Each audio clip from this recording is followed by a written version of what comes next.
कर दें। तो भीष्म प्रतिज्ञा के बारे में आज हम बताएंगे कि वो राजा क्यों नहीं बने। राजा शांतनु अपने तेजस्वी पुत्र को प्राप्त करके प्रफुल्लित मन से वो नगर की ओर लौटकर चले आए और देवव्रत राजकुमार के पद को सुशोभित करने लगे। ऐसा करते हुए 4 वर्ष बीत गए। एक दिन राजा शांतनु यमुना तट पर घूमने के लिए गए तो वहां उन्होंने एक सुंदर सी तरुणी अप्सरा को देखा। उसका नाम सत्यवती था। गंगा के वियोग के कारण राजा के मन में जो विराग छाया था वह उस तरुणी को देखते ही विलीन हो गया और उस सुंदरी को देखकर वो अपनी पत्नी बनाने की इच्छा उनके मन में बलवती हो गई। उन्होंने सत्यवती से प्रेम की याचना की। सत्यवती ने कहा, आप मेरे पिता मल्लाहों के सरदार हैं, उनसे अनुमति ले लीजिए। राजा शांतनु ने जब अपनी इच्छा उन पर प्रकट की तो केवट राज ने कहा, आपको मुझे एक वचन देना होगा। राजा ने कहा, जो मांगो दूंगा, यदि वह मेरे लिए अनुचित ना हो। केवट राज बोले, आपके बाद हस्तिनापुर के राज सिंहासन पर मेरी लड़की का पुत्र ही बैठेगा। इस बात का आप मुझे वचन दे, यानी कि आपका पुत्र भीष्म पितामह यानी देवव्रत नहीं बैठेंगे। केवट राज की शर्त राजा शांतनु को नागवार गई। गंगा सुत को छोड़कर अन्य किसी को वो राजगद्दी पर बैठाने के लिए तैयार नहीं थे और अनमने मन से वो वापस चले आए।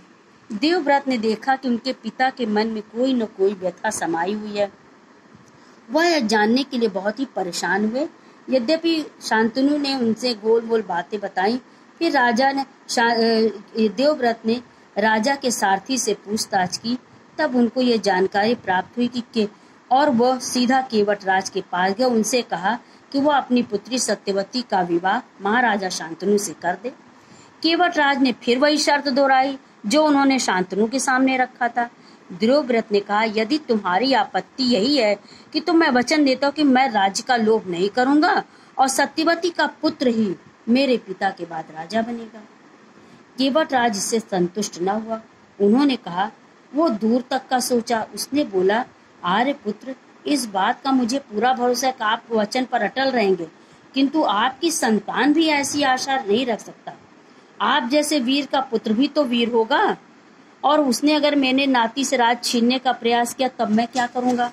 इसलिए सत्यवती का पुत्र ही राजा बनेगा, मैं ऐसा चाहता हूँ। केवट राज का प्रश्न अप्रत्याशित था और इस समय भविष्य यही कह रहा था कि देवव्रत अपने भविष्य का बलिदान कर दे। किंतु पितृभक्त देवव्रत इससे जरा भी विचलित नहीं हुए और गंभीर स्वर में उन्होंने कहा कि ठीक है, फिर तो मैं जीवन भर विवाह ही नहीं करूंगा, आजन्म ब्रह्मचारी रहूंगा, मेरे संतान ही नहीं होगी। अब तो तुम संतुष्ट हो। किसी को भी आशा न थी कि तरुण कुमार ऐसी कठोर प्रतिज्ञा करेंगे। देवव्रत ने भयंकर प्रतिज्ञा की थी, इसलिए उस दिन से उनका नाम भीष्म पड़ गया। केवट राज ने सानंद अपनी पुत्री को देवव्रत के साथ विदा कर दिया। सत्यवती से शांतनु के 2 पुत्र हुए, चित्रांगद और विचित्रवीर। शांतनु के देहावसान पर चित्रांगद हस्तिनापुर के सिंहासन पर बैठा। उनके युद्ध में मारे जाने पर विचित्रवीर की 2 रानियां थीं, अंबिका और अंबालिका। अंबिका के पुत्र थे धृतराष्ट्र और अंबालिका के पांडु। धृतराष्ट्र के पुत्र कौरव कहलाए और पांडु के पांडव। महात्मा भीष्म शांतनु के बाद से कुरुक्षेत्र युद्ध के अंत होने तक उस विशाल राजवंश के सामान्य कुल नायक और पूज्य बने रहे। शांतनु के बाद कुरुवंश का क्रम इस प्रकार रहा। शांतनु 2 रानियां, गंगा से देवव्रत, सत्यवती से जो उन्होंने दूसरा विवाह किया सत्यवती से उनके 2 पुत्र हुए, चित्रांगद जो युद्ध में मारा गया, विचित्रवीर जिसका विवाह हुआ। 2 रानियां थीं। पहली रानी अंबिका से धृतराष्ट्र जो कौरव कहलाए और अंबालिका से पांडु जो पांडव कहलाए। इन्हीं कारणों से भीष्म पितामह ने अटल प्रतिज्ञा कर ली, इसलिए वो राजा नहीं बने, लेकिन उन्होंने हस्तिनापुर के राज सिंहासन पर अपना छत्र छाया हमेशा के लिए बनाए रखा, उसकी देखभाल की, इसलिए वो राजा नहीं बने। इस प्रकार से शेष पाठ 3 हम अगली बार पढ़ेंगे।